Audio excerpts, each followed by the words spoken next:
Эгерде ошол ынтымагыбыздан мынандай калпагыбыздан айрылсак, сен сүйлөтөсүң бе? Сөздү бөлбөй жөнө турчу. Жок, биз ичебизби? Же ушунун философиясын угабызбы? Нейт! Кышынен твой. А мен твой сволочь десек. Кыркы жолу качан отношенияда болдуңуз эле? 1 жыл болду. Канча сүйлөштүңүз? 2-3 ай сөйлөшкөм. 2-3 ай сүйлөшүп, анан эмне болуп кетти 2-3 айда? Анын ата-энеси зордуктап башка бирөөгө берип салды. Зорт.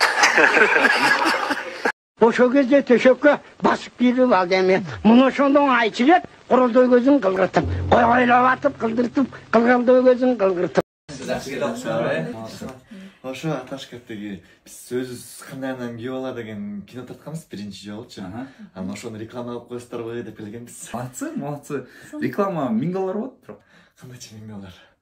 Ушундайча эле жана $100 10 штук болот да. Сонун.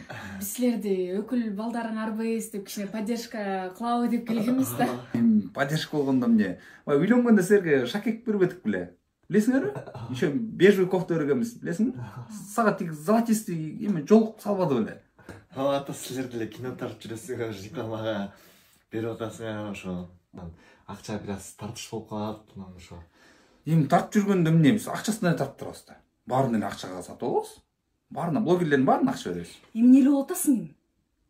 Болдучу. Акчадан өлүп каласың да айланайын. $1000 деп хотя бы $800 десең, $8? Анда Пашка сиздин страницаңызда сүйлөшүп көрбөйлү да. Менимби?